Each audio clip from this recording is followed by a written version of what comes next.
الدرس الثالث، اسم کے متعلق مکمل معلومات حاصل کرنے کے لیے 3 باتوں کا جاننا ضروری ہے۔ پچھلے سبق میں ہم نے پڑھا تھا کہ اسم کسے کہتے ہیں اور اسم کی تعریف کیا ہے اور اسم کی علامات کیا ہیں۔ کسی بھی اسم کے متعلق مکمل معلومات حاصل کرنے کے لیے 3 باتوں کا جاننا بہت ضروری ہے۔ نمبر 1 جنس، نمبر 2 عدد، نمبر 3 وسعت۔ ان کے بارے میں انشاءاللہ ہم تفصیلاً پڑھیں گے۔ سب سے پہلا تھا جنس۔ جنس کے اعتبار سے اسم کی اقسام۔ اچھا، جنس کہتے کسے ہیں؟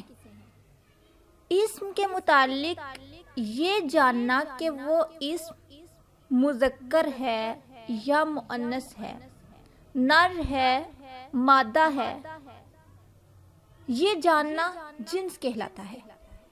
یعنی اسم کے متعلق یہ جاننا کہ وہ اسم مذکر ہے یا مؤنث ہے، نر ہے یا مادہ ہے، یہ جنس کہلاتا ہے۔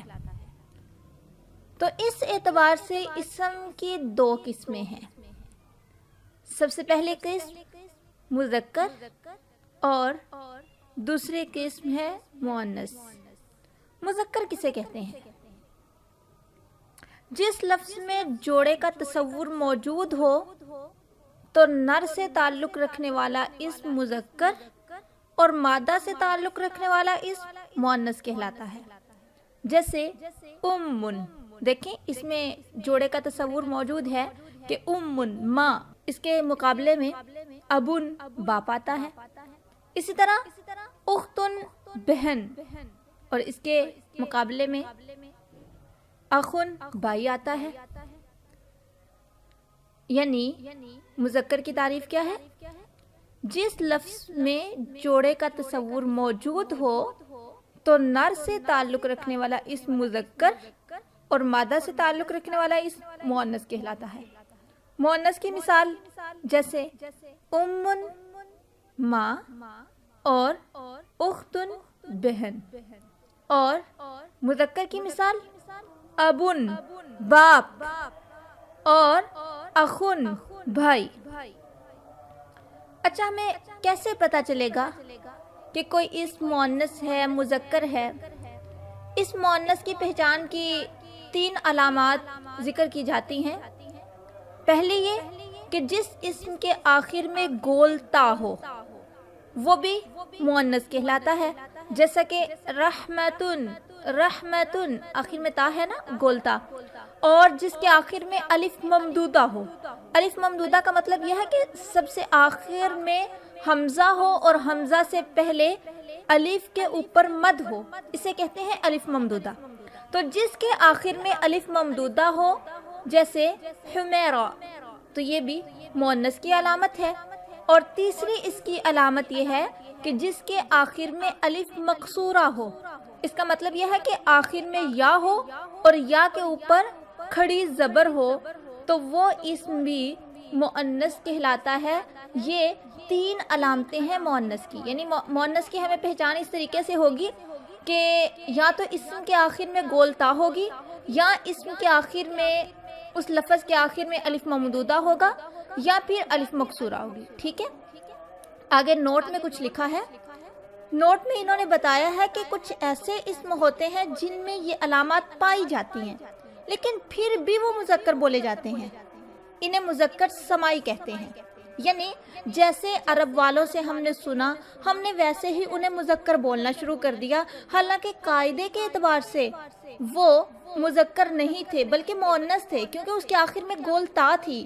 جیسے حریرہ، حریرہ مذکر ہے نا، مذکر کا نام ہے، لیکن اسے ہم مذکر ہی تسلیم کریں گے، یہ نہیں ہے کہ آخر میں گول تا ہے تو ہم اسے مؤنث کہہ دیں۔ نہیں، بلکہ کچھ ایسے اسم ہوتے ہیں جس میں یہ مؤنث والی علامتیں پائی جاتی ہیں، لیکن ہم انہیں مذکر ہی بولتے ہیں کیونکہ وہ مذکر سمائی ہوتے ہیں۔ جیسے ہم نے عرب والوں سے سنا ویسے ہم نے بولنا شروع کر دیا، ٹھیک ہے۔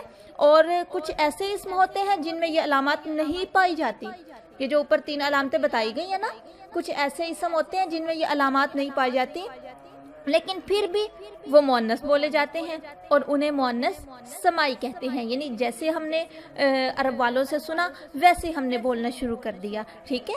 اور اس کے علاوہ یہ بتاتے ہیں کہ جسم کے وہ اعضاء جو دو ہیں انہیں بھی مؤنث سمائی کہتے ہیں، جیسے یدن کہتے ہیں ہاتھ کو، عین آنکھ، قدم قدم، یہ بھی مؤنث سمائی ہیں، یعنی یہ بھی مؤنث ہی ہیں۔ جسم کا ہر وہ اعضاء جو دو ہوں وہ مؤنث سمائی ہوتے ہیں۔ اسی طرح تمام شہروں اور ملکوں کے نام بھی، یعنی جگہوں کے جو نام ہیں وہ بھی مؤنث ہی بولے جاتے ہیں، جیسا کہ مصر، مکہ اور لاہور۔ امید کرتی ہوں کہ آج کے سبق کی آپ کو بڑے اچھے سے سمجھ آ گئی ہوگی۔ آج کا جو سبق تھا اس کا خلاصہ میں آپ کے سامنے رکھ دیتی ہوں۔ سب سے پہلے ہم نے پڑھا تھا جنس۔ جنس کے متعلق بتایا گیا تھا کہ جنس اسے کہتے ہیں کہ کسی اسم کے متعلق یہ جاننا کہ وہ مؤنث ہے یا مذکر ہے۔ پھر اس کے بعد ہم نے مذکر اور مؤنث کی تعریف پڑھی، پھر اس کے بعد ہم نے مؤنث کی پہچان پڑھی کہ اس مؤنث کی پہچان کیسے ہوگی۔